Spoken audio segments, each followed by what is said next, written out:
We're live, and Jim has no signal, and I have not a very good signal on my end either. So I'm not really sure how the show is going to work out tonight, but we're going to try and pull this one from the ashes. Shane, Adventures in Blind Videography, welcome. Thank you for the $4.99 super chat, getting us started today. Much appreciated.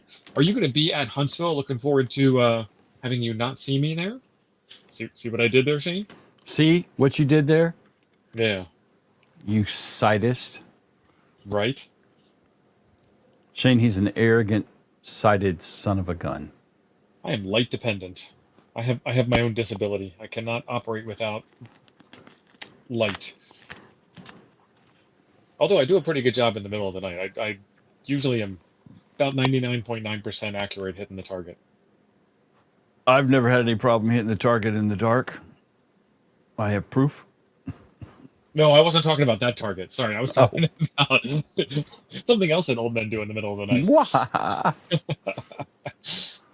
That either, hey, digital dreamer.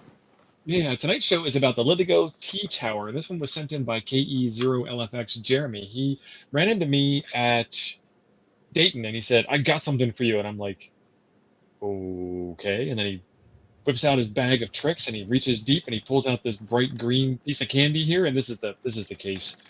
Since then, my friend Garth, WG2G, has printed up another case for it, and Garth does some awesome 3D prints. Check this thing out.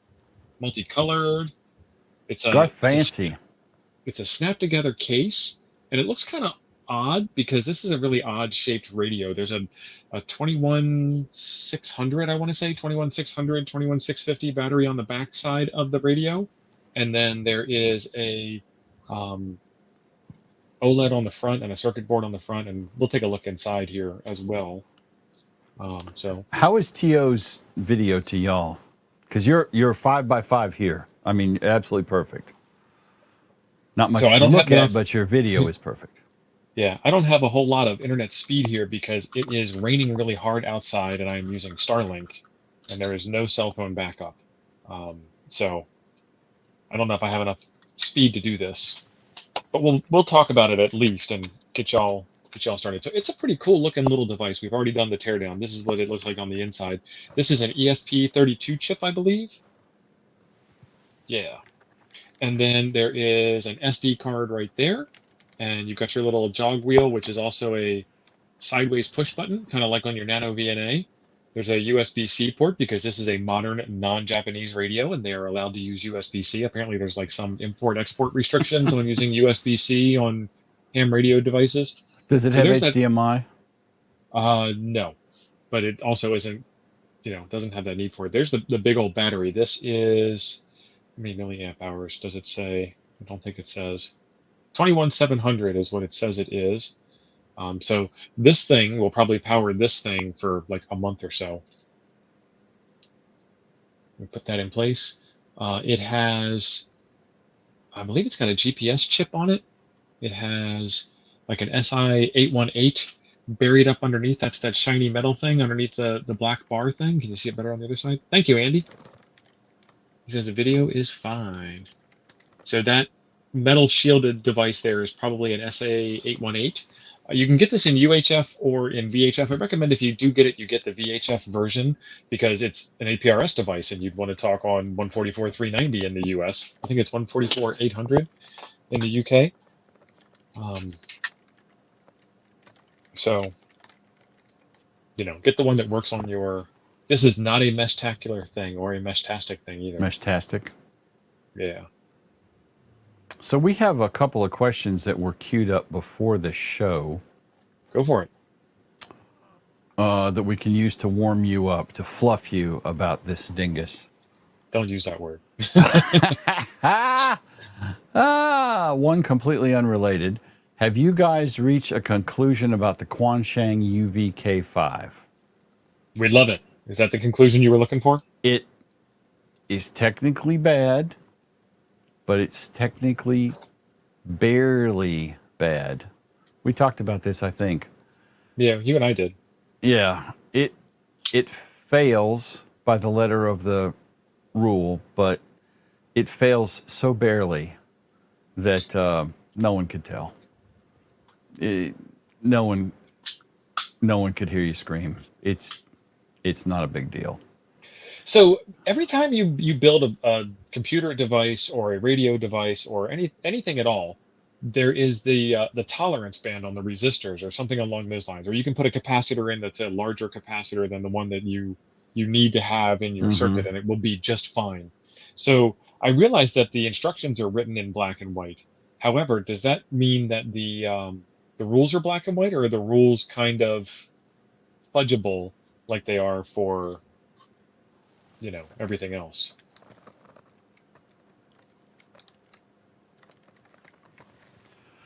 Dad's RC Workbench said he saw HRT video on this.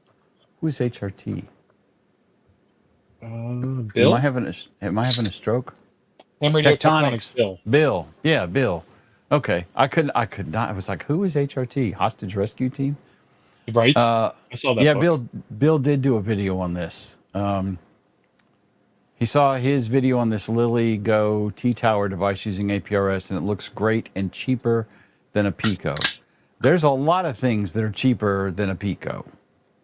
Like yes. A full-blown HF radio, yeah. Steak dinner for two at a decent restaurant is cheaper than a Pico. So, yeah. I can't wait to find out what all this thing does. So I'm going to try, we're going to see what happens. I'm going to try doing the overhead camera. The internet connection seems happy right now. Let's turn on the overhead camera. Turn it into webcam mode. Oh, that's not terrible at all. That's actually not bad. I thought it wasn't going to be bright enough in here, but this camera's got really good low light.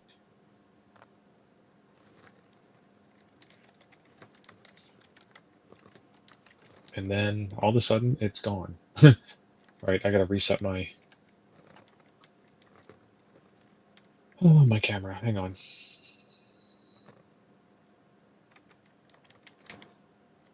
Okay, that was weird. It shouldn't have done that. Put that in slot number 1, and then we do option 4. There we go. Okay, so this is the bottom of it, and it's upside down. Why is it upside down? Flip and flip. I can't stop the shake because everything's like playing moving. Cars with my brother's kids. Well, you haven't seen the rest of the ham shack either. This is kind of a mess. Okay, so I'm going to take a walk through the menu system here because I literally haven't done anything with this and I don't really know what it does. So the first one is station. Nope, stop that. Statistics. That's very touchy. Statistics. Why is it? Okay, wow. This jog wheel is very touchy. You're not pushing it right. I know. Okay, so letting go and then pushing in on statistics. Okay, so there we are on statistics. And why are reactions on? All right, reactions are now off.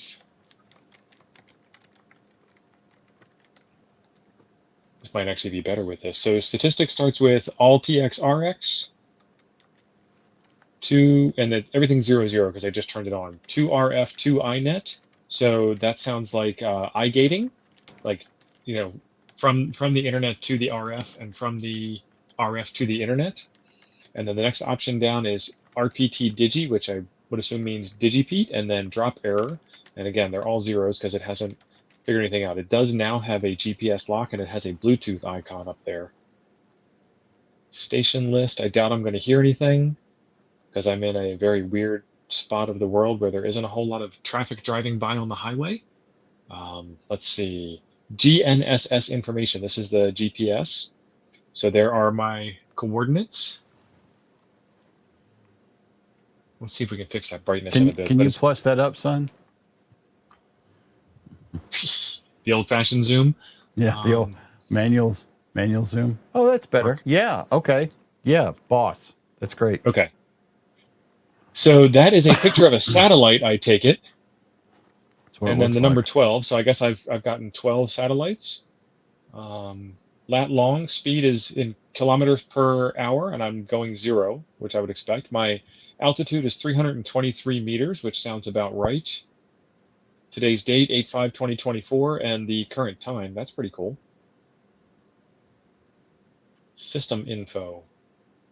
Uptime 5 days, 6 hours, 40 minutes, 18 seconds. That is not correct. That might be like Oh, I wonder if cumulative that's and stored in RAM. cumulative. Yeah. Yeah, and so James has got a good point. Do not order the open edition unless you're a masochist, because this comes with no firmware, and then you can write your own if you want it. It's actually sold as a development kit, and LilyGo Oy. does some really cool things. LilyGo is the company that made the M17 Module 17 boards that we were playing with, and they make like 37 different versions.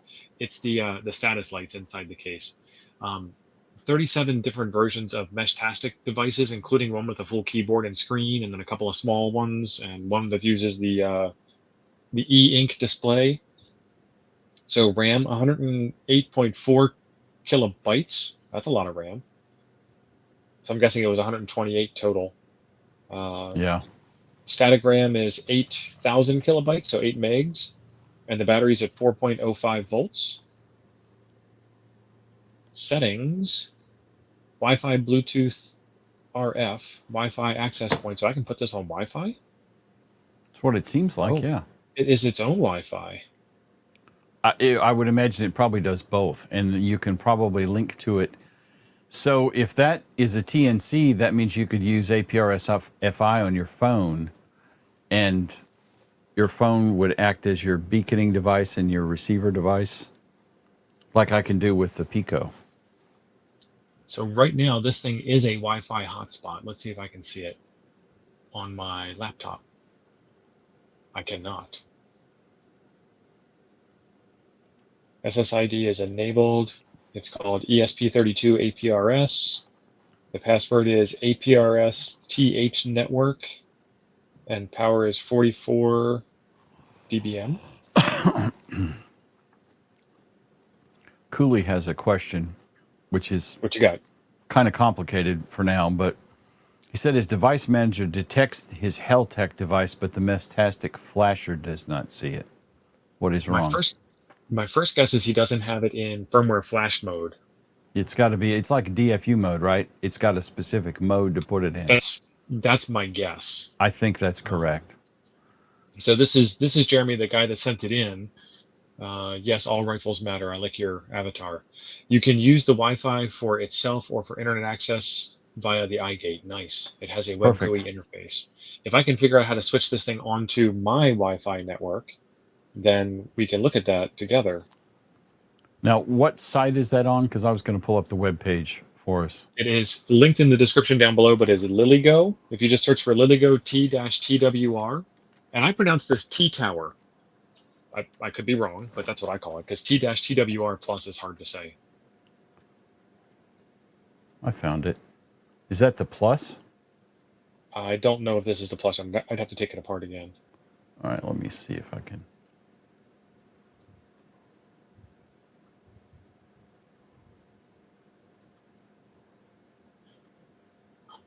Oh, okay. This is the same thing you've got. Because here's two open editions, a VHF and a UHF open edition. Yep. And I assume I'm looking at for the United States. Well, apparently this is wide open anyway. UHF is 400 to 480 and VHF is 134 to 174.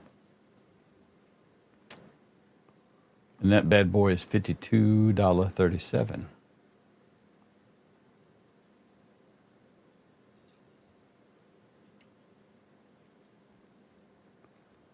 John, you are so correct.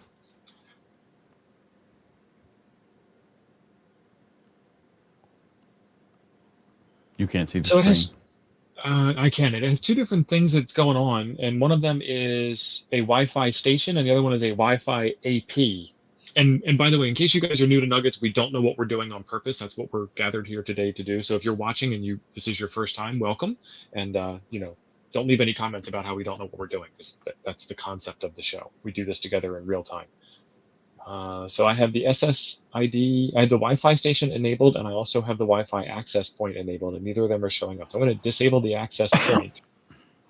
Patrick has dropped a $2 super chat, and he said, here's a load amateur radio caps, Patrick. Yeah. Gear Forever. I hope I remembered the right website. Yeah, we don't know, Patrick. to tell him what this is. Well, so far, Patrick, I think this has APRS functionality and will do DigiPeter iGate stuff. It almost smells like so far. Yes, that is exactly correct. That is our assumption as well. And How am thank I you for the supposed to $2 super chat. change that? Oh, that's going to be painful. How do I go like? How do I? Chris Bricker wants to know if it'd be easier to adjust the settings by editing the firmware and reflashing it. Probably, and we may get to that. Oh Lord, Patrick, we're lost too. Don't get me wrong. this is Monday. I mean, it is, Patrick. Join the club. Oh, there's Bill. Yeah, Bill uses his as a DigiPeter and an iGate. Man, I'm bummed. I wish I'd seen this before I found the Pico. Bill, are you near an internet connection? You want to come join us and tell us what all we don't know? Yeah. The buttons on this case are a little difficult to use, so I'm pulling it out of the case. I'm going to go get a link for the Billster.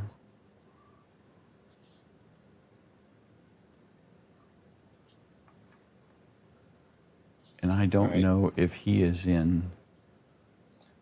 For some reason, when I pull it out of the case, it reboots itself. Yeah, this is the T-TWR Plus. And this is version 03B of the firmware. Bill, have you got a way for me to send you this link? Are you in Discord? He's in Discord, yep.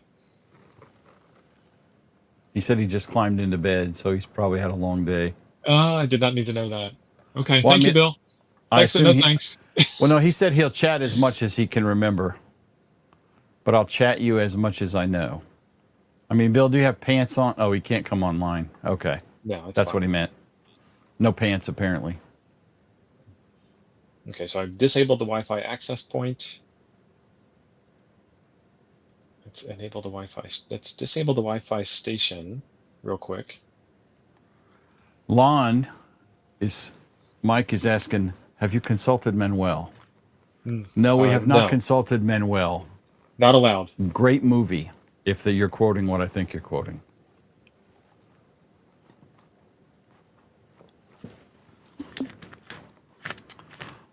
Well, Christopher, if he's in bed, it becomes a little more concerning that pants and or shirt are required. Don says it does work as a DigiPeter and an iGate. And Chris Bricker is asking about, does it do M17? And I don't know if this one does M17 or not. So I'm able to see the access point on my phone. APRS TH network. Right ham till it hurts. I spelled APRS wrong. I don't know why I can't see it on the laptop.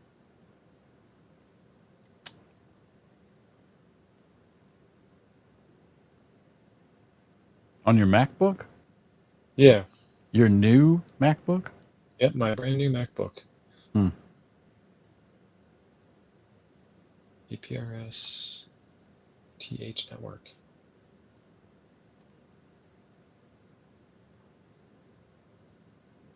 And then this is having trouble connecting to it, as you can see. So, Chris, we don't know. Yeah, it might do M17, and it might require a firmware flash, but we'll find out. It does have Bluetooth also.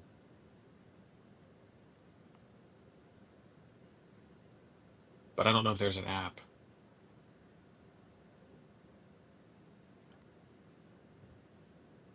Set one of your access points. Yeah. That would be hard because I'm using that network connection to stream right now. Yeah, that's not going to work. Let me see if I can do a mobile hotspot. And apparently the open source one does M17 and there's a project. Of course there is. I'm going to go back in and I'm going to turn off the access point. I'm going to do what Bill said because that actually does make a lot of sense.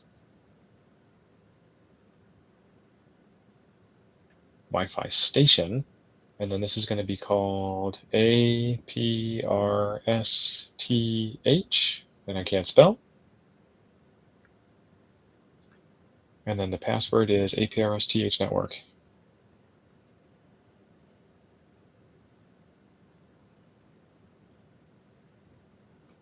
Save it, enable it,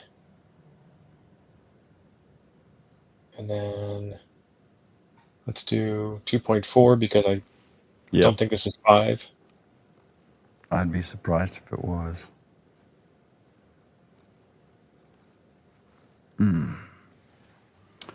Oh, and an update from a week ago. My daughter's fine. She spent a couple, 3 days in the hospital with antibiotics and fluids. All good. Okay, it's acting like it's connected. Well, it was until I pushed the button. Go back up and enable that.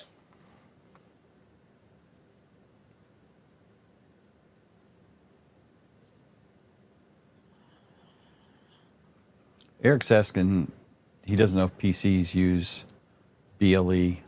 I have no idea. Bluetooth low energy. They should. I can't imagine they wouldn't. It's still the Bluetooth protocol. It's just a different power management as far as I knew. But I don't do...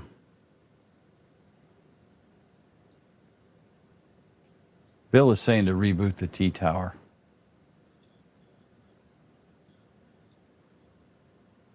After you got... Jeff Phillips says after your got spotting, reboot the T-Tower.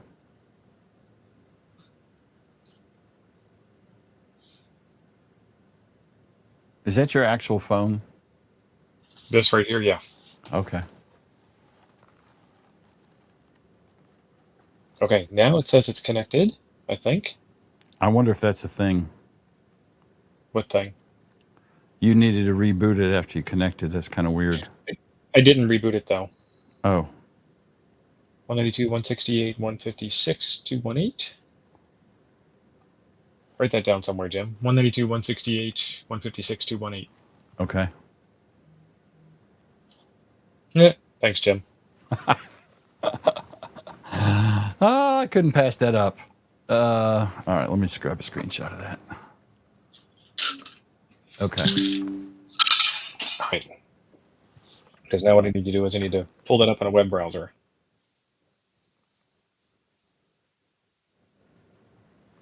.192.168. What? 156.218. And then it wants a user ID and password. So we're going to have to see if we can get in here and do a user ID and password.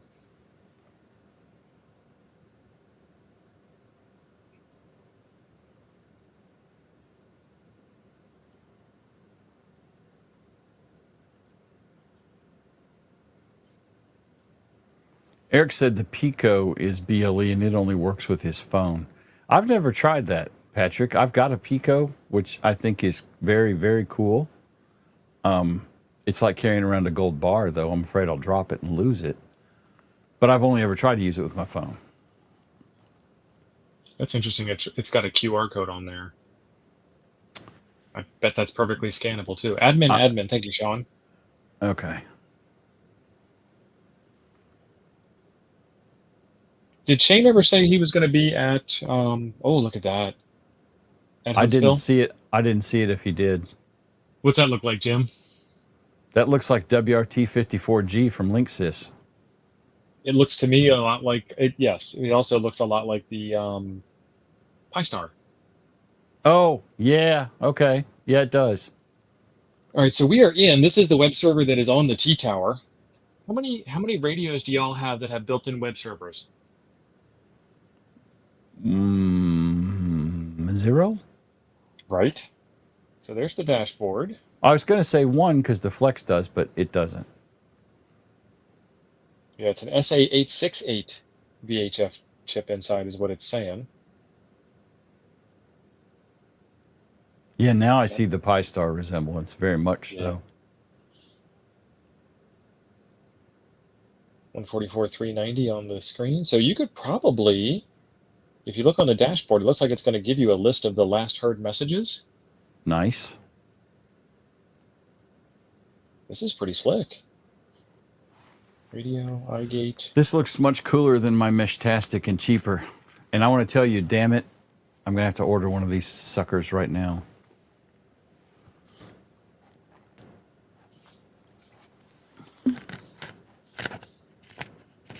I thought I was leaked because I converted my old ass 3D printer to Clipper last night.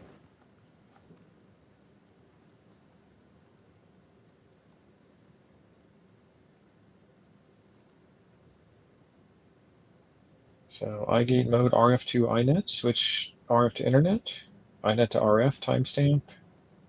Don confirms it intervals. does list last heard. Beacon interval 1 minute. Now, aren't you fairly close to the interstate? Like within No, radio not here. range of the interstate? No? No. The interstate is in Minnesota, and it's probably 30 minutes away. Interstate 35, north and south. Okay. Which is the one that runs from Minnesota to Texas. Yeah. Jason, mainsail.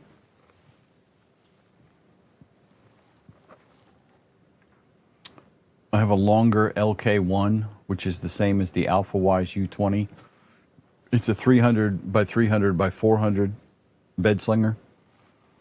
And it's been a fantastic printer. It's slower than Christmas because it's like 4 years old at this point, 3 or 4 years old. But I thought I'd get froggy and make it and clipperfy it. So I set this up. Where did I put it? iGate. Enable. Why did it said it saved it and then it didn't save it.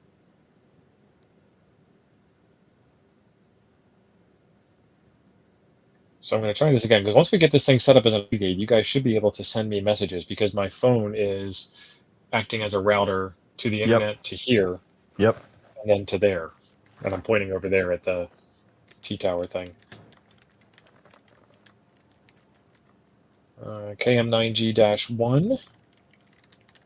There's no, it didn't say anything about a password, though. For your APRS, yeah, your APRS call password, which is 4 digits. I think my call sign only comes up with 3 digits. Might be, because you're short. Let's see. Well, no, because I've got 4 characters, and I've got 4. When was the last time you updated your password?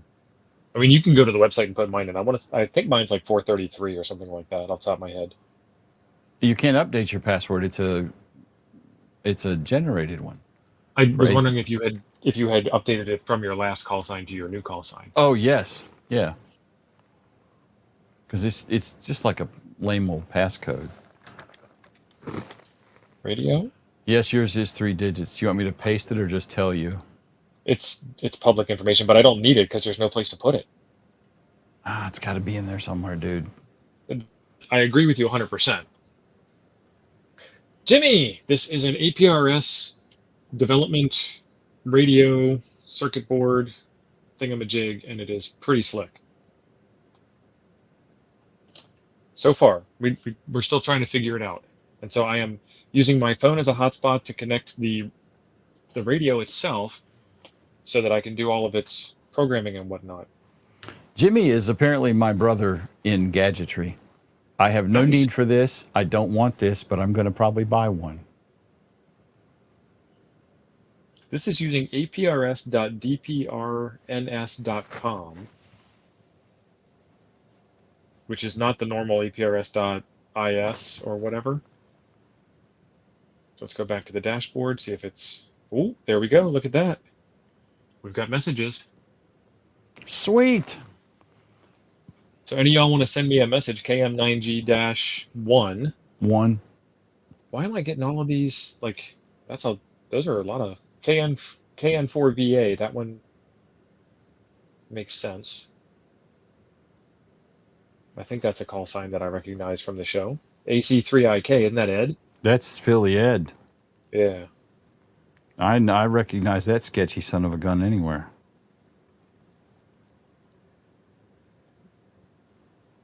Okay, we have tracker. Well, okay, so we did iGate. Let's do Digi. Let's do these in order. digital repeater node, digital repeater mode. So this will do iGate and digipeating. So there's the tracker position mode, station ID 7, item object name, smart beacon, that's cool, compress, timestamp, TX channel. We'll go over the RF or the internet, course speed, altitude, battery, satellite.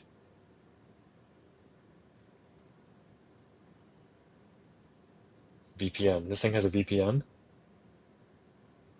WireGuard configuration for VPN. Zoom in again. So this is the easy way to zoom in on web screens that we're trying to share out. We have to do this from now on. Yeah, it's working pretty good. You can see that screen really, really well for what it is. So now I can come in here. Oh, all right. Let's see if I can do this. I'm going to put in my Wi-Fi as my home network here.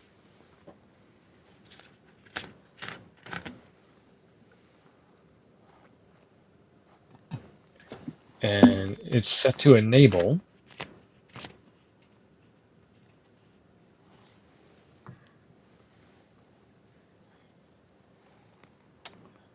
So Ham Till It Hurts has a great question. What is an APRS SSID? So SSID in Wi-Fi stands for Service Set ID. I believe Don will correct me gleefully if I'm incorrect in that. So it's basically a device identifier for your gadget, for that particular gadget. So if you have multiple radios that have APRS functionality, one of them needs to be -1 and -2 and -10 and whatever. And there's a quasi-standard involved in SSIDs for mobile versus QTH versus truck or whatever. But in reality, if you've got a bunch of APRS dinguses, you'll never remember what number they are. So you just randomly pick a number and go on with your life. I think they can only go up to 15. I believe. I'm not 100% sure on that. Okay, so I have programmed in. Oh, Freddie Mac up in the house. I have programmed in the home Wi-Fi, and now I'm trying to see if it will if I can reboot it and get it onto my home Wi-Fi network.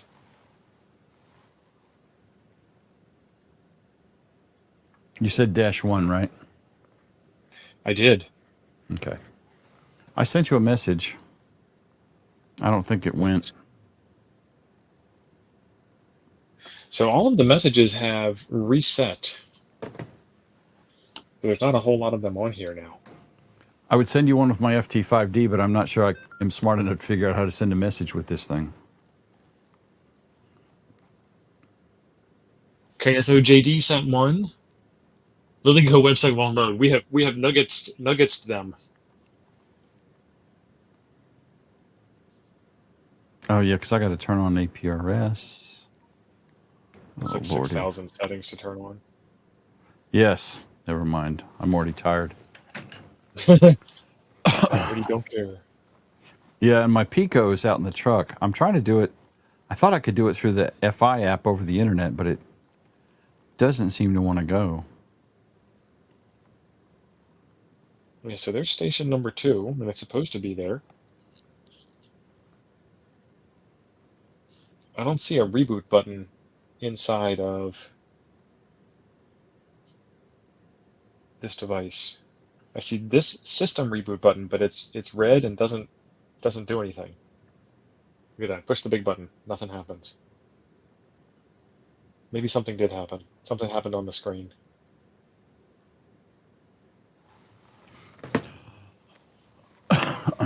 Let's see if we see you on APRS.fi. KM9G-1.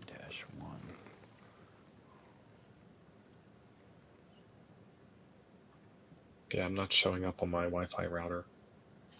You are lying about your location. Is it from today? Yes. From 1858. What does it say my location is?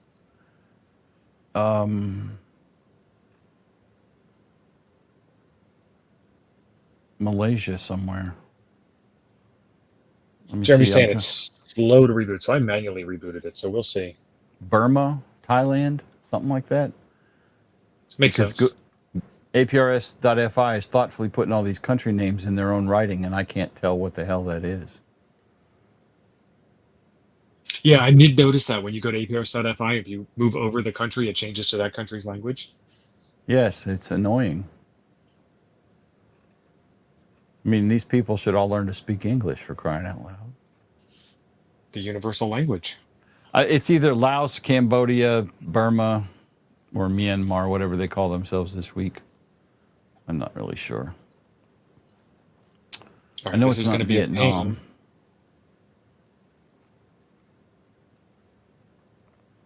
I'm going to double check that Wi-Fi password, then I'm going to shut off the other connection. I'm going to quickly share the live that is Tio's location. So over here is Vietnam, and I only know that because A, it's in English, and B, I recognize a whole lot of those city names, which are in English. But over here, whatever country this is, it's written in their native alphabet, and I have no idea what that is. So, Thailand. I was close. I thought it might be. That was my guess. KM9G-1. Yep. And click on the info link right next to my call sign at the top. Yep. And it should tell you, maybe it'll tell you the device it came from. Yeah, APTWR via TCP/IP. So iGated. Yeah. Well, it says iGate mode. Yeah. And here's what Steve is reading right there. Okay, I'm gonna get super.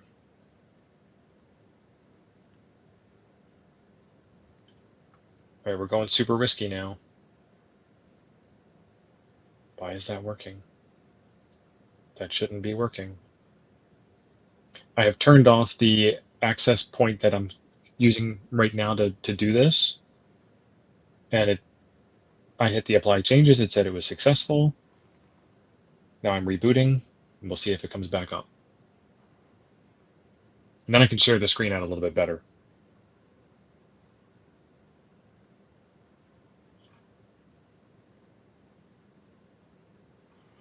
Craig said, next week for Nuggets, can we just troubleshoot his internet connection? Yeah, I'll be in a different location next week, and the troubleshooting will be a completely different choice. Christopher is asking, how many hours does it take to respond to an APRS message? Well, I don't know, because I thought I sent him one here through APRS.FI, which I pay for, and it is not... It really depends on the person. It's like sending somebody a text message. If they're not looking, they're never going to respond. Yeah. Okay, so I think I made things worse.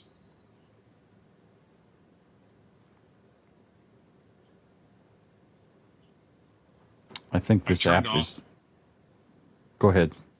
I turned off the network that it was on, hoping that it would connect to the new network, and now it has lost all internet connection. And that is too zoomed in and unreadable. There we go. Manual zoom for the win. Setting, Wi-Fi station. Stop it. Well, my beacons are going out because I see my beacon in there. So why are you doing that? Y'all send me a test message. I'm WT1W-12. Or Steve, see if you can send me one when you get that point. Yeah, it is now disconnected entirely.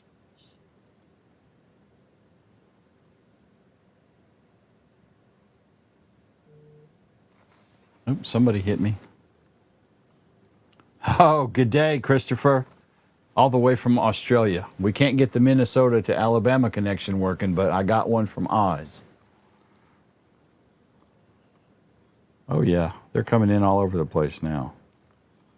And it, not part of the show, but APRS.FI is a great app for your phone if you're an iOS guy. I know several of you do APRS Droid, but I don't have a Droid.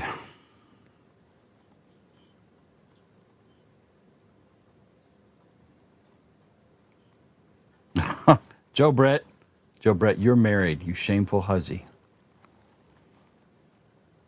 What did he say? He called me a pet name. Oh. Flashlight. Ooh, I'm getting blowed up.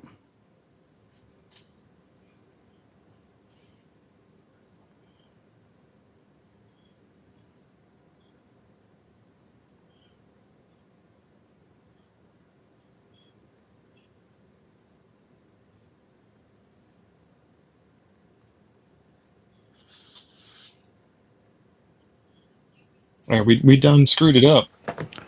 That's kind of our jam, brother.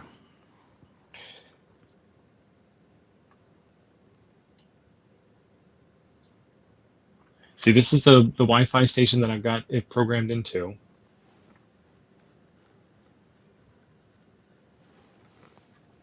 Right. Bill, except that the internet doesn't reach the top of the mountain. Bill seems to have an idea. I hope he's got one, because I'm going to go pirate his internet if he does. It's annoying. I was bitching to Steve about this before the show. I'm staying in the cabins, and there's cable TV in the cabins. Cable TV, cable modem sitting right there. Ain't got near internet. I'm like, really? And cell service on the mountain is like one pitiful, pathetic bar at best. Which is the only downside to Huntsville.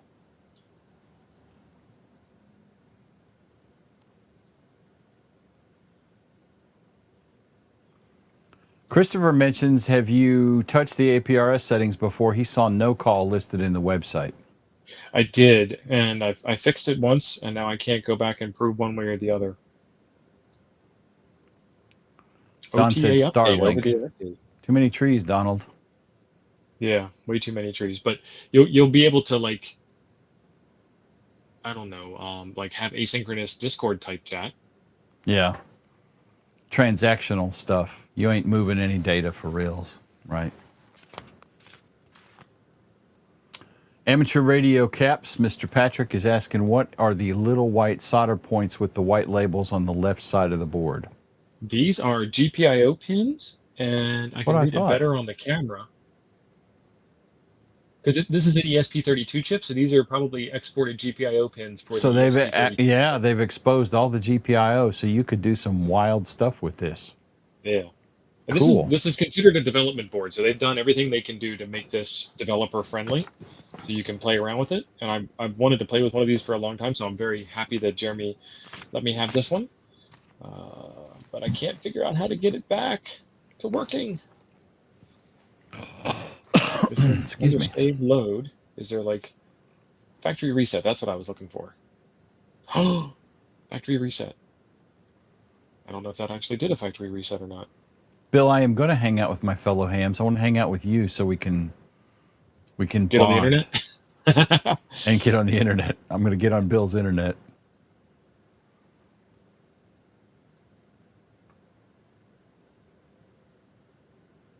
Okay, so if I reset that, then the access point should be on. I can turn that back off. Stop it.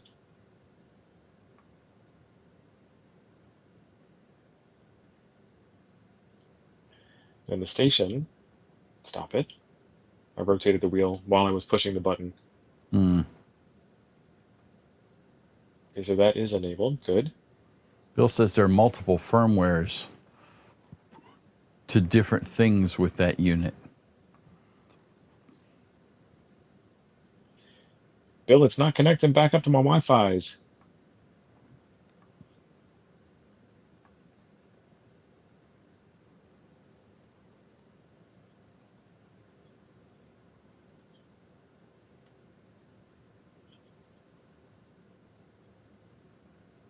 Dreamer, it's not a Come matter of setting up a repeater. There's no signal. There's nothing to repeat. The best I got was my Verizon hotspot. Made it a little better. It could receive a little better than my phone could straight, but there's just no damn signal up there. Yeah, usually the external boxes have bigger antennas than your cell phone does. Yeah. And That higher would be power because it's not up to your head. right. What would be ideal is if I could get an external antenna for the hotspot and, lob it up on the roof of the cabin or something. That would be the best way to do it, but there's just not a lot of signal up there. So if you get to the pavilion, there's enough open sky to get a signal there. Yeah. Okay, Bill said hard reboot. So there's GPS, and I should get a Wi-Fi signal up there somewhere. A Wi-Fi thing up there somewhere. And it connected! Bill, you're a genius. Freaking genius, Bill. And we're back. So I went into wireless, and it has forgotten that. So I'm going to, since I know how to do a reset, I'm going to do this again.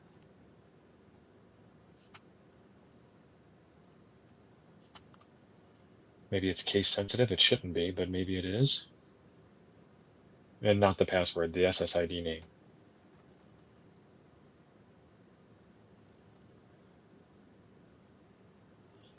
Let's hit apply.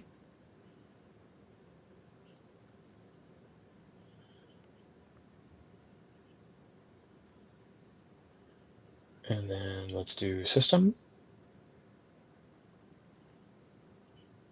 And now I'm going to put this back on the screen. I'm going to hit the reboot button. We'll see it reboot. Ta-da! That was the remote reboot from the phone. Oh, that's pretty sweet. Okay. That seemed to be a lot easier than actually rebooting it with buttons. And it is now connected. All right, let's stop the camera. Hi, Jim. Switch that back.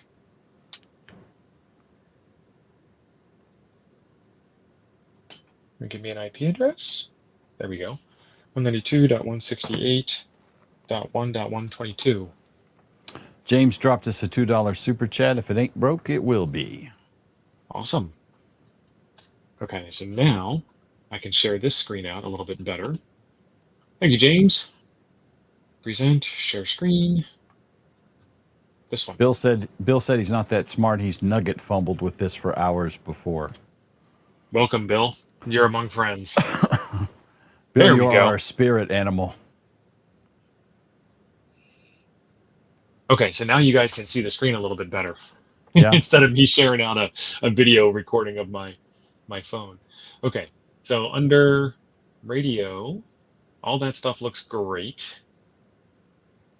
Volume 6, squelch level 1. Audio high pass and band pass.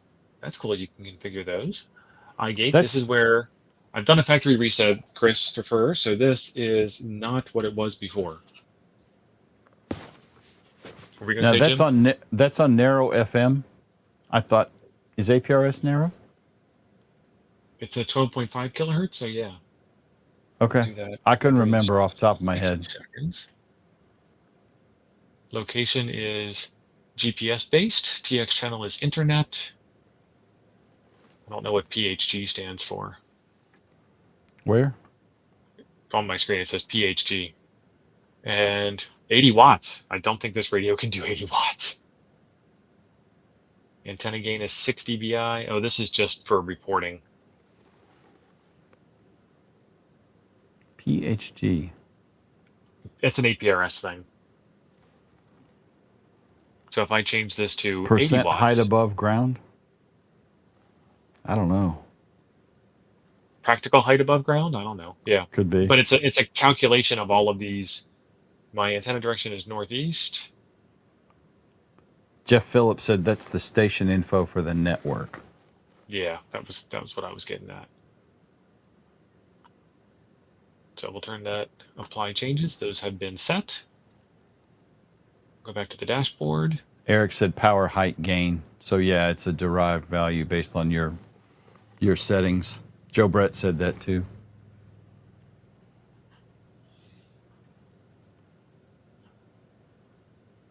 Freddie said it too. Everybody's yelling at us right now. Power height gain. Thank you. Got it. I still can't get a message to you though yet. Oh, I just turned on the iGate You mode. just turned it on. Okay. I changed every setting except for the enable setting. AA5RX. So it's telling me what the packets are, but I can't actually see the packet itself. Now, can you click on that icon or anything? There we go. No. So Jim sent me one, and it's a mail. I probably have to see it on the radio somewhere. Oh, and I have a red blinky light. You can't see that on the. I would love to see it on the web interface. See, it's interesting because none of these are showing that it delivered it here. Let's come back over here real quick. Stop, present, extra. That one. And then drag that up and do that. And so this is the station list on the radio itself. So I can see somebody just sent me a message, KN4VA-7. So I can see that. Why is that overexposed? There we go. WT1W-12. Position GPS interval. Okay, so now I'm getting overloaded with messages and can't actually read any of them. So I got one from VK4DL, that's dark light. I got one from Jim. KI70EK, KN4VA. This is interesting. So that's the station list on the radio itself.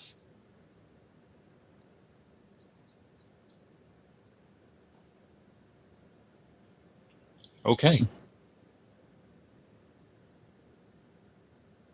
Oh, I can see a message. What did I do to see the message?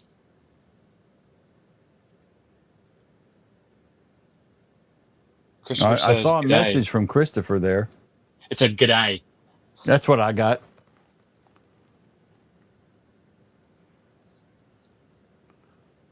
The radio is, okay, Christopher is saying the radio is not sending back ACKs, so everyone is trying to resend messages. And that's interesting because that is what I'm seeing here. I've sent, I don't know how well y'all are going to see this. I've tried to send Steve, I don't think this is going to focus worth a turd, but I've tried to send Steve multiple, there we go, multiple messages, and APRS.FI just says it's sending over and over and over.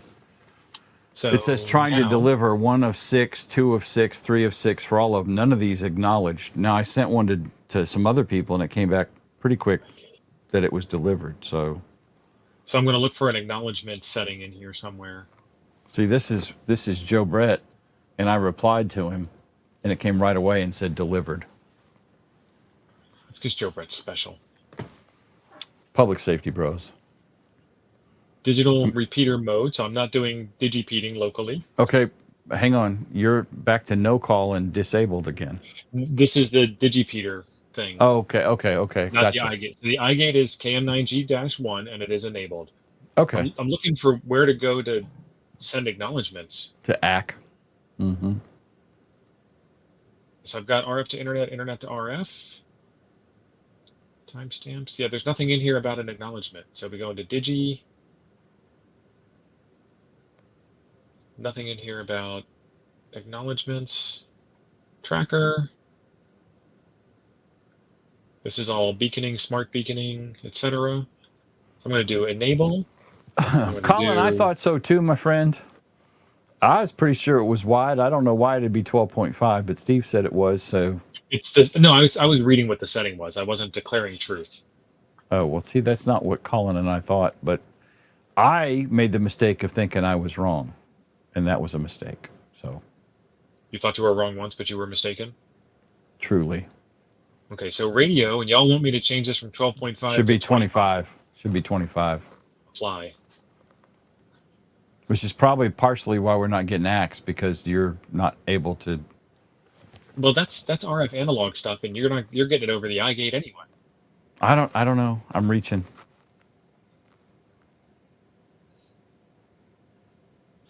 Okay, so we went into tracker and I enabled tracker, and I want to do my interval every 60 seconds instead of 10 minutes, 1 minute instead of 10 minutes. We'll do it by GPS.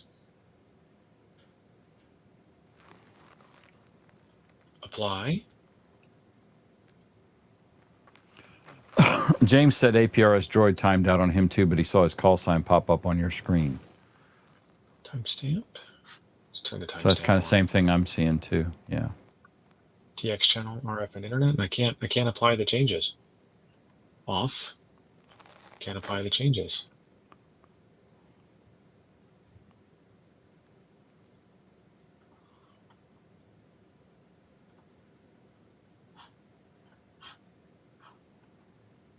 Yeah, why can't apply the changes? Digital Dreamer, I'm with Colin on this one. If it's just like, hey, my friend had a baby, it was a boy, amen, that kind of emergency, but it's not like, hey, my wife is in labor, I need an ambulance stat. No, For one thing, and Steve and I have talked about this before, I think Steve made a video and complained about it the entire video, if I remember right. That's what I do. Well, and I'm not saying you're wrong. You're my spirit animal. For example, sending a message on this is an Okay, Jeremy, thank you. FT5D, arguably not a crappy radio, right?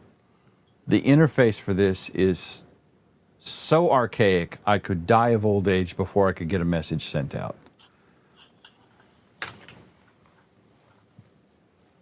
And I have an iGate and a Digipeater running right now out in my shop, so I could sit here and be assured that my message would go if I wanted to spend the next 15 minutes turning all that crap back on and figuring it out on this radio. So, no, I don't think it's I don't think it's an emergency communications. I am in between. I'm moving. I'm in moving mode, and the Radiodity GA-5WB or the Vero VR-N76 radio or the FT5D. I've had them running in my car doing APRS tracking, and people were sending me messages while I'm driving. Could you imagine trying to hold an HT in your hand and compose a message while driving and not dying? So yeah, it's not a useful interface. The Vero and the Radiodity have a Bluetooth app on your cell phones. You can just tap it out on the keypad and, texting while driving kind of thing, which is better, but not better. Preston M4S, $5 super chat. Thank you. Has there been a pavilion picked out for the meetup on Friday? I want to bring my comms trailer. There is a standard pavilion that we take, and Vern is usually the one that covers the bill, and I'm sure that he has. But we will be talking about that on the upcoming this Thursday's Coffee and Ham Radios. So we'll have some more details about that and about 4 days in August. I'm actually going to be getting there Saturday, the 10th. So I won't be on the Saturday Coffee and Ham Radio show because I'll be driving to Montesano early, which is kind of ridiculous, but I'll be there early. And then Todd was asking, is there a limit on the number of characters in the message? Probably. Yeah. And Jeremy said the same thing I said. The N76 has a good APRS interface for sending messages. I will have a video coming out on that as soon as some of the dust settles. I'll be driving for the next 4 days. And who knows what's going on besides driving for the next 4 days. Yeah. Let's see. So Jeremy said the tracker and the Digipeater and the iGate, you can't do tracker and Digi, so I just disabled that. VPN is neat. I don't know why I would need a VPN, but cool that it's got it. Let's strong encrypt our connections to the internet so that we can then do unencrypted RF communications. And then this whole multi-station thing didn't appear to work. That's what we were having trouble with earlier. I think that will work. I smell Linux underneath the hood on this, that's probably just setting up a supplicant file. So this is an ESP32, so think more Arduino than Linux.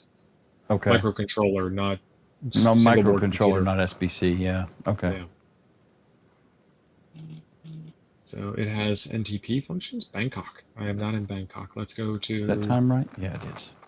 Central Time. Mexico City. Time zone update. Done. Time update. Done. 730, yep. So I would assume that the act needs to happen on the radio itself and not on this dashboard thingamajig. You think?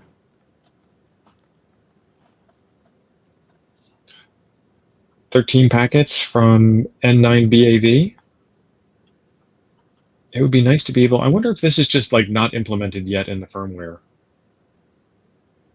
Yeah, see, I'm still showing delivering it. It hasn't acknowledged anything that I sent to you.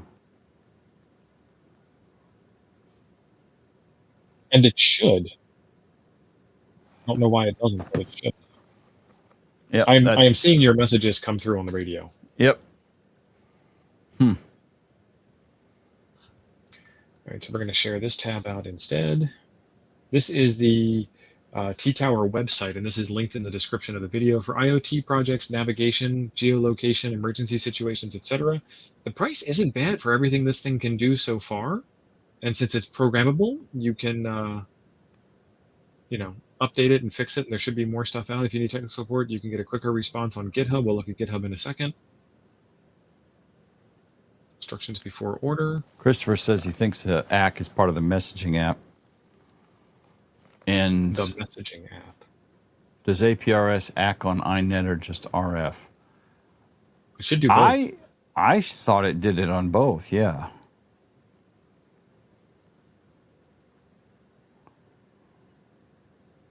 All right, so let's go look at the GitHub. Freddie, I got your message. I just answered you, and it says delivered. Nice. So we have established two-way communications.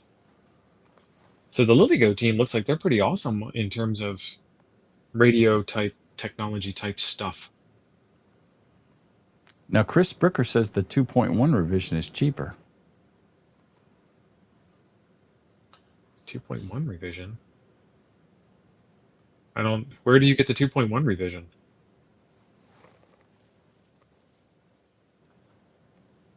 And then Bill is teeing up. We got a lot of questions here. Y'all need to hit the like button like it owes you money if you have it. Before we answer any questions, yeah. That's right. I'm not hitting any questions. Steve will stay in the dark about the questions and tell us about his recent colonoscopy procedure. Yeah, I got to tell you, it was an eye-opening experience. No? On the LilyGo website, it's a different radio. Oh, okay. Let's take a look real quick. That's the T-TWR Plus. Yeah, look in the shop. T-TWR Rev 2.1, and it looks a lot different. You're not sharing that. So I'll share that instead. So we have the T-TWR Plus, which is the one that we're looking at today. The T-TWR Rev 2 is the one that Chris was talking about, and the original T-TWR is sold out and gone. And this means that it's never coming back, because why would they make the old revision? Yeah, well, and you don't have that one because that doesn't have. You don't have the original one. That's a plus or a 2. You must have a plus because it has the, I have the plus. GPIO connectors on the side.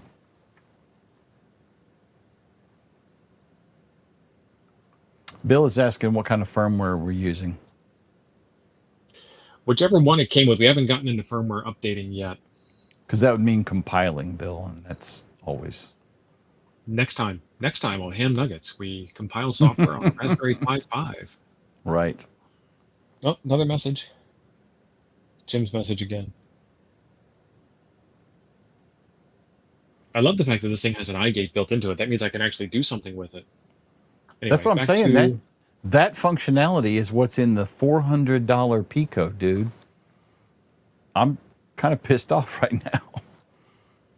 Yeah, so this is just the case. And FYI, if any of you guys get this, Garth will handprint everyone a case for everybody that orders that. Did he say that? No, he didn't. I'm signing him up for that. Actually, the STLs for the case are available for this thing online as well.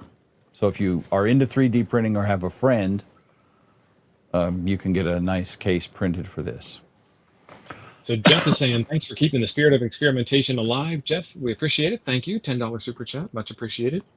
Boom. Garth didn't hear what you said. Say it again, Jim. Say it again. Wait, what? So I'm trying to see if there is.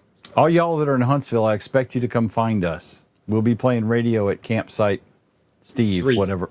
Campsite 3 on the mountain.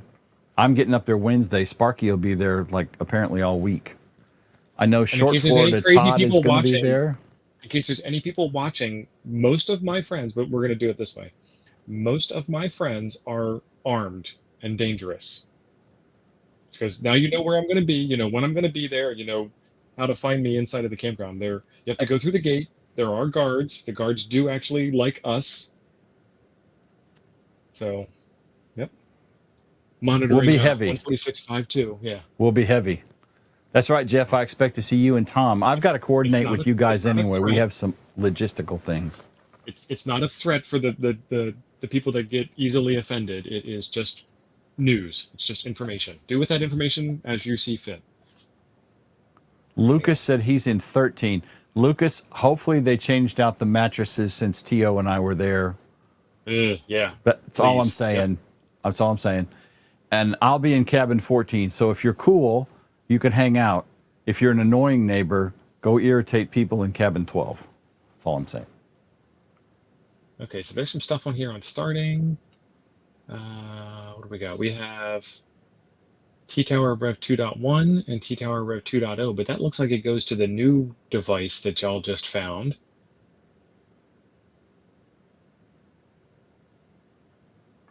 Rev 2, Rev 2.1 can determine whether the device address is UHF or VHF. 2 cannot. Are you looking on your screen or mine? I'm looking on your screen right now. So you definitely want the 2.1. I don't see any reason why you'd buy the 2. Well, you can't even get the 2. And Chris, I don't know why you would buy this in UHF. If you're going to do APRS, you need to get the 2-meter version. Yeah. There is UHF APRS, but it's just not as popular because very few people know about it. It's like Meshtastic. Yeah, geez. We're getting tons of messages in here. Chris said he's compared the two, Chris Bricker, and they are roughly the same except for the speaker. I think the 2.0 is actually older than the Plus because it's cheaper.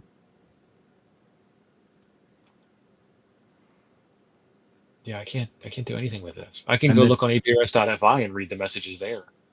There should be like a link. Firmware over Wi-Fi. So you can't, nothing on that line is clickable, huh? No. That seems weird.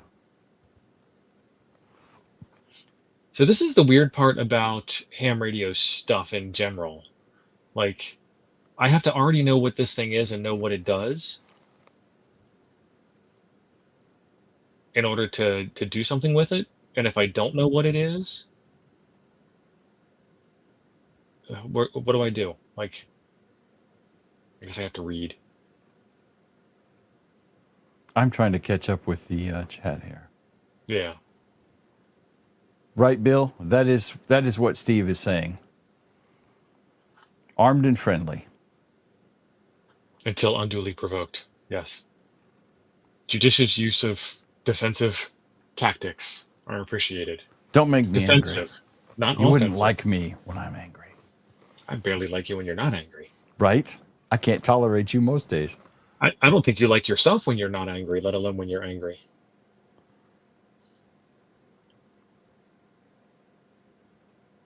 Precaution, special. The glue stick antenna must be connected. If the antenna is not connected, the ARC module may be damaged.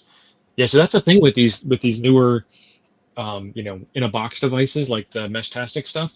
They turn on and they just start transmitting, where your regular ham radio won't normally do that unless you've already configured it to do something. So, good amateur practice is to always have an antenna connected or a dummy load or something.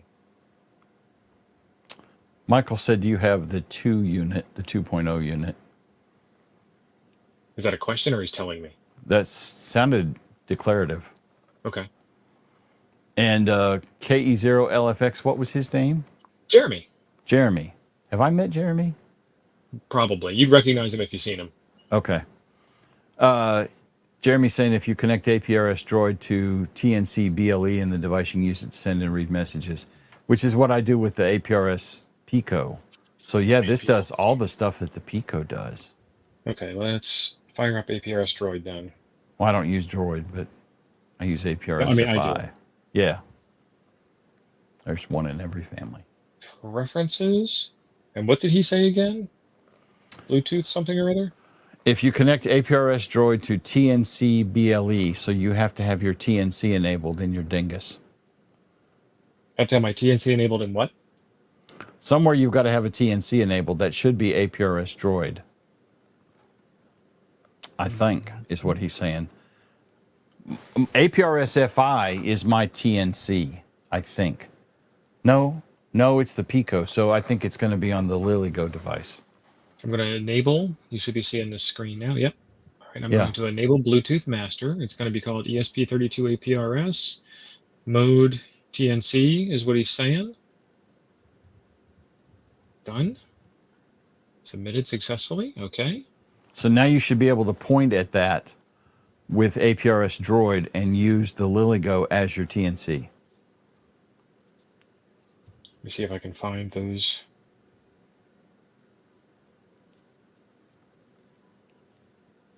I think I might need to reboot it.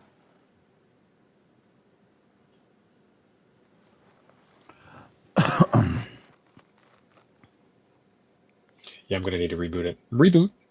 Reboot. Someone asked about 3D printers. There's a lot of good choices for 3D printers. It just depends on what you want to spend and what you're paying attention to at the time. The bamboo printers, I just bought an A1 Mini, and it is probably I told my wife it's so easy to set up, she could set it up and make something print with it without any fiddling. It basically was out of the box and making prints, which I cannot say for a lot of other printers I've had. Garth has the X1 Carbon, which is the bamboo flagship printer. And I think Ape has one of those. I don't know what he does with it, because as far as I know, he never prints anything. But those are very good printers. Bamboo is good stuff. I have a Creality K1 behind me, which after Creality had some stumbles when they released it, it now is it prints perfectly fine. So what's your budget? The Bamboo X1C is about $1,200. The A1 Mini is $199, and if you add the multi-material system to it, that puts it up to $349, which lets you run 5 contiguous spools of filament at one time, which is pretty cool. That's crazy.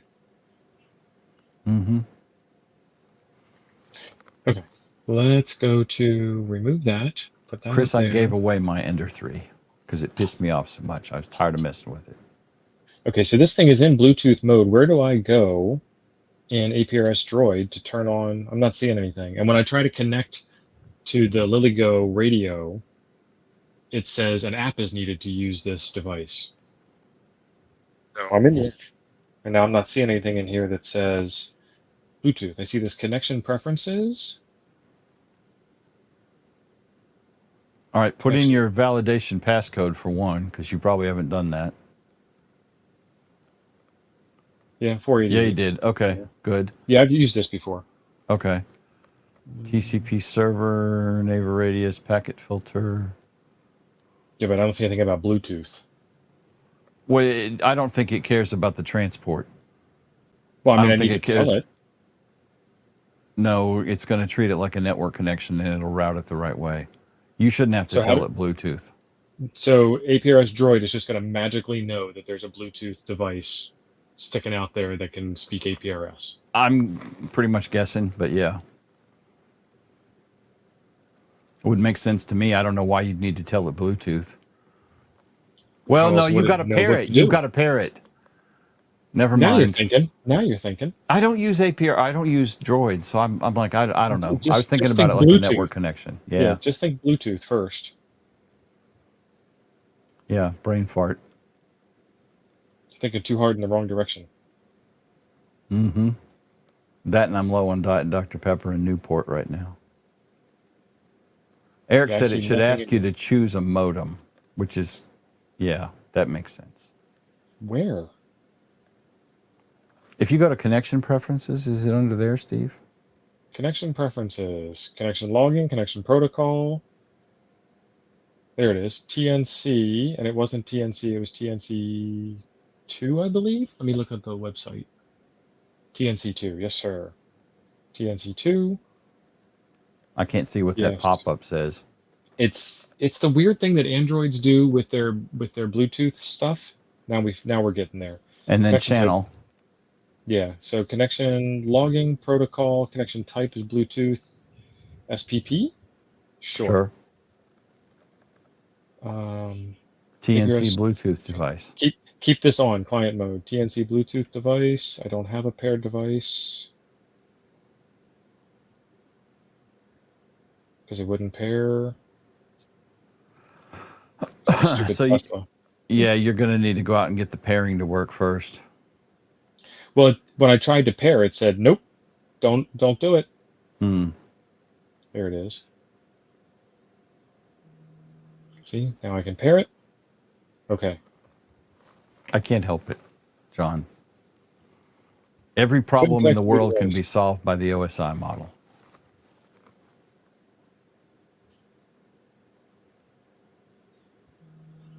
Pair. Yeah, it won't pair. Bastard.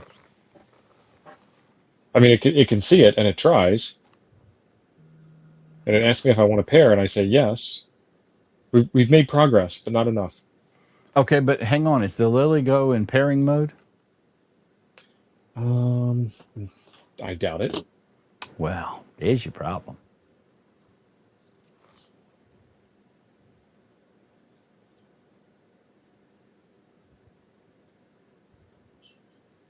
Jody, There's no choice. my Canuckian nemesis is here.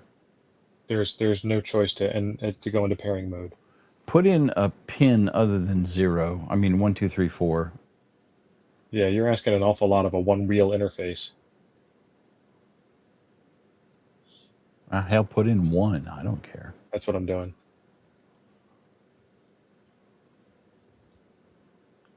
Okay, I believe it's now 11.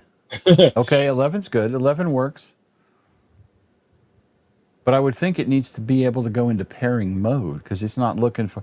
You're not seeing it because it's not asking for it. Right. All right, let's go back over here.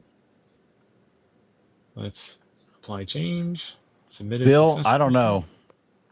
Bill has a good question. Maybe it can't do Wi-Fi and Bluetooth at the same time. Yeah, I don't know. I don't know. The Pico can.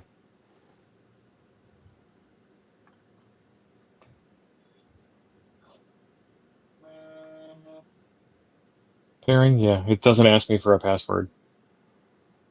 Jason, that is exactly right. If I go into Bluetooth settings, this is the Bluetooth settings on the phone. If I go and hit scan. Oh, geez, now there's 2 of them. Pair it? Nope. I don't know what device that is. It's probably somebody driving by. Let's just randomly pair with stuff. This seems secure. Why not? Oh my God! Did it pair? Yes, it did. I don't know what it is. Rick Rollin, baby. When IT set up the big TVs in their section in their office, so they could put their little status thing on there, they had Chromecast TVs. I rickrolled them bastards. It was so funny. I'm sitting in my office, which is around the corner, and I bring up the Rick Astley video on YouTube, and then I cast it.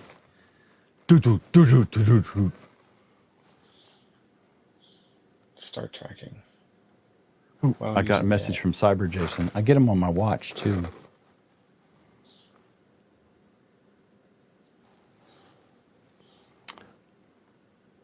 Randall makes a good point. Is he thinks that blue flashing light is kind of like it's wanting to pair, and Chris said that the flashing lights change colors slightly.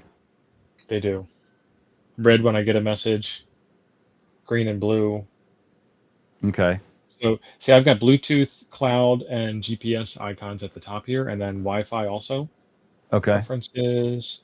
Now, where the hell was I to find that? Connection. Bluetooth settings. Let's unpair from that thing because we don't know what it is. Probably That got was the herp. very promiscuous of me.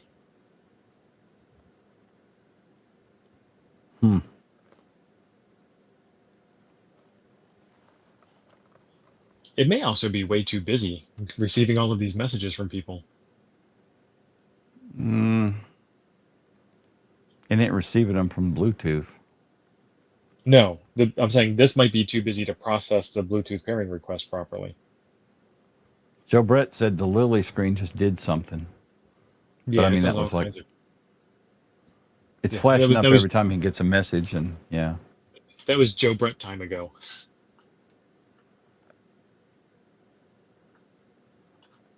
We know where Cyber Jason is. That was his GPS coordinates. Scout said he might be the only one left that ain't Jim's nemesis. Off. Turn off Bluetooth. On. Turn on Bluetooth. You're Switzerland, Scout. That's right.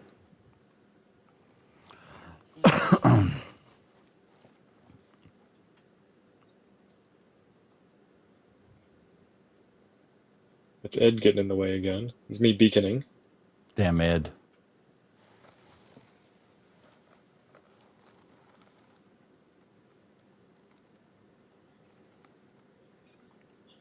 VK5COL-10 said this is a good video. It shows that it's all very difficult. Restart. I did restart the device. I will restart it again because why not? IT, kick it in the pants. That's right. All right, so I'm gonna hit the reboot button. Poof. And there's rebooting. Yeah, this is interesting. So I've gotten after 6 tries, and there's some timer between each of my message tries per message. It says it failed, retry count exceeded on every message I've sent you. Haha, AA5RX, this is better than D-Star. Hopefully it won't be as long as D-Star. Oh, we've learned our lesson. We can go to part 2. We can do this again next week. Well, right now we're being thwarted by Bluetooth. Yeah. I don't know what this device is. Okay. Pair with that weird unknown DV3050. Let's Google that. Jim, Google that. DV3050-4.0. I bet that's something related.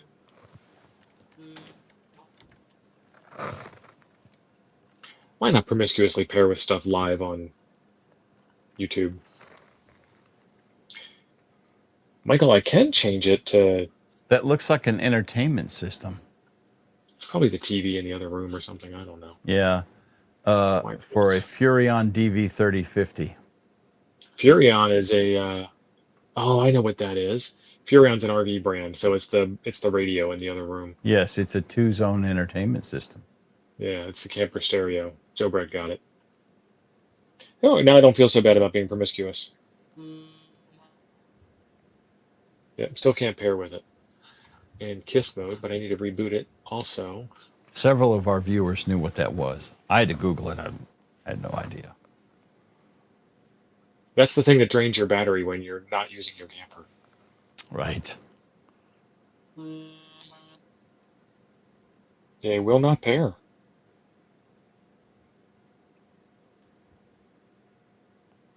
Joe Brett said if the reboot doesn't work, he's interested in turning off Wi-Fi and just doing Bluetooth and seeing what we get. All right, let's do that. Remove that. Let's do hammer time. See, I can read the message. Oh, well, before we do that, let's look at statistics. Oh, because I rebooted it. 2, 2, 1, 1 from the RF. Station, stop it. Station list. Yep, can't do anything with that. Okay, so you're going to go into settings and disable the Wi-Fi.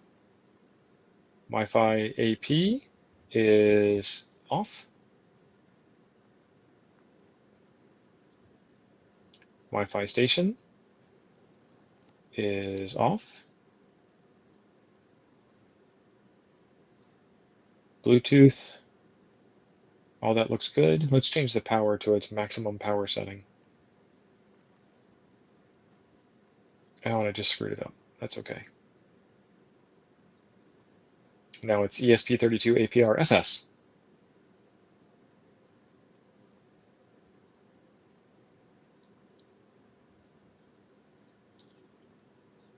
Power is 20 dBm. I'm going to wear that battery down fast. Was that 0.1 watts? I don't know.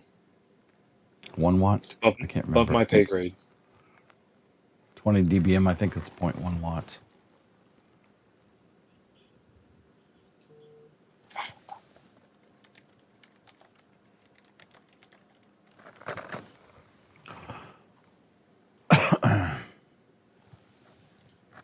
Reboot. Yeah, 0.1 watt.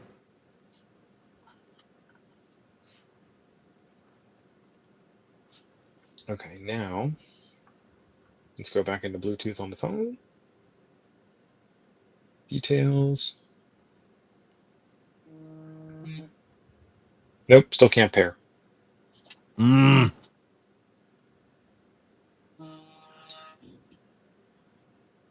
thing.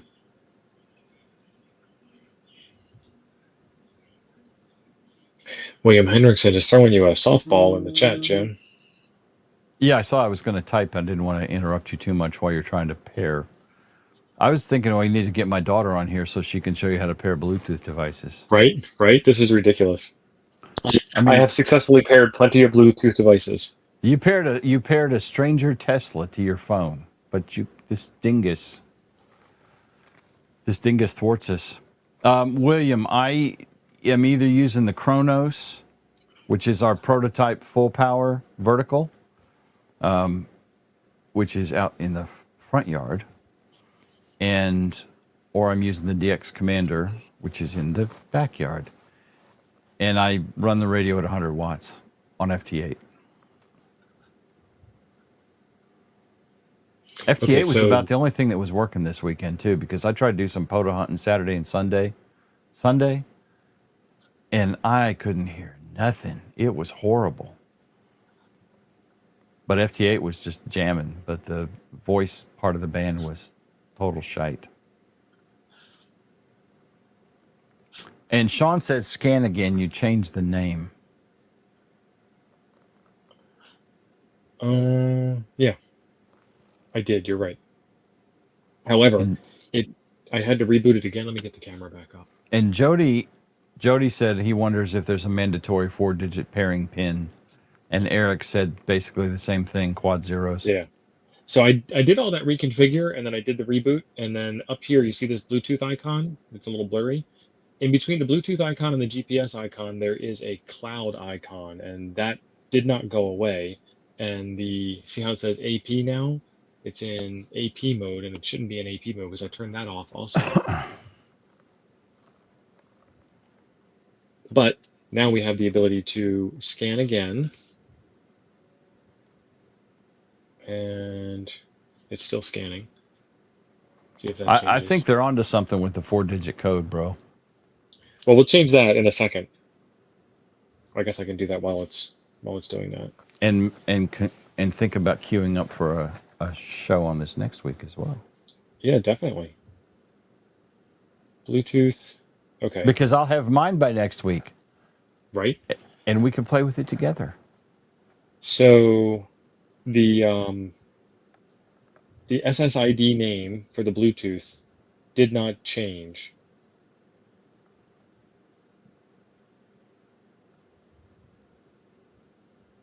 One, 3, 4, 5. Oh, now you know how to backspace. I don't know what it's doing.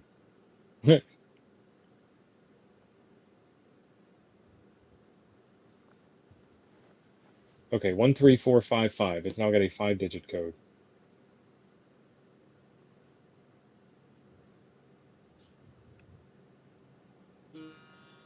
Pair. Nope, nothing. It's not even asking me to type in a code, though.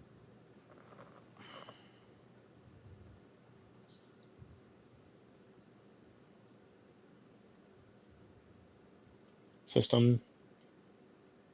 Click and connect. Try one more time. Very, very quickly denies it. Stop that. So I have two other things I want to try. First, I want to reboot.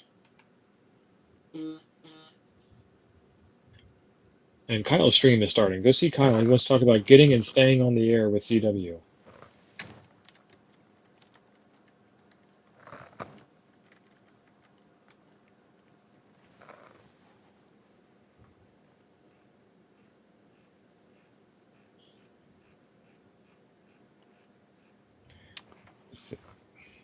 Stop it. This jog wheel is very touchy.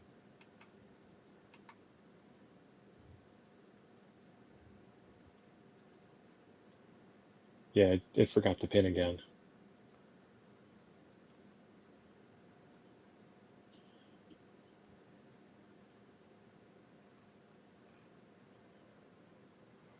I was looking to see if they had this on Amazon, but apparently the answer is no. Eric, I will try that next. Yeah, we tried that before the show. Remember? Yep. I was just double checking. Because I'd like one, but somebody said it'll take about 10 days from China. And I'm like, well, you know, that's a damn good point.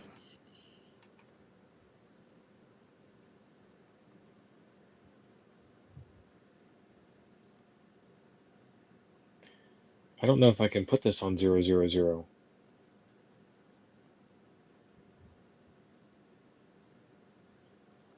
I just made it worse.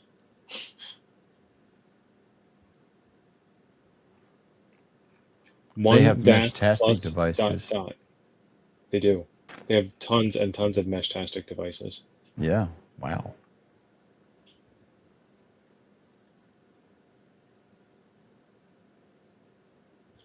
All right, turning Bluetooth off, turning Bluetooth on, advanced settings.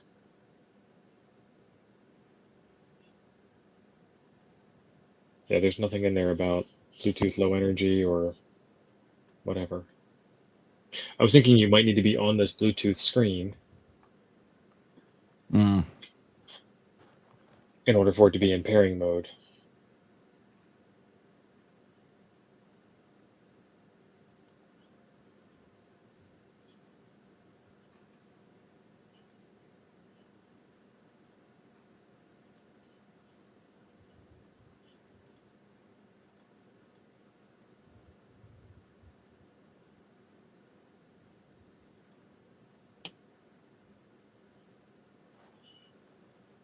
Yep. Nothing. Come on, pair already, right? And mine is on the way. Awesome. Because, you know, I have to buy something on the stream. I'm going to have to start working at Walmart to pay for just this crap. Right. Well, folks, we had some fun with this thing. We got to figure out how to send and receive messages. I think APRS Droid is probably the way to go if we can get this thing configured. I don't know how to do that, as you saw. Well, if we, in let's see, so Huntsville is next week. Where will you be the Monday after Huntsville? Driving away from Huntsville. Because I'm leaving will we that have Sunday. A show? Yeah, so we'll always have a show. Okay. So you'll be landed somewhere. Yeah, I got to sleep at night. Right. Well, I ordered mine. I don't know when it'll get here. Maybe it'll be here before Monday. Probably not. But what I was going to say is I don't have APRS Droid. I actually do have my wife's old Android phone here in the drawer with other junk. It shouldn't matter. That part should not matter. Right. I've got APRS.FI on my iPhone, so which works because I'm sending and receiving messages with it. A Bluetooth KISS TNC is a Bluetooth KISS TNC. Right. Right. Okay. So links in the description down below to find this device or others like it. And so far, I have been very happy with all the LilyGo stuff that I have gotten my hot little hands on. And this is yet another one of those things that I am happy with. So Can you change the Bluetooth settings in the Pi-Star? Yes, you can. I don't think you can change the pin code. The pin code. And it is currently turned off and now back in the box. So, all right.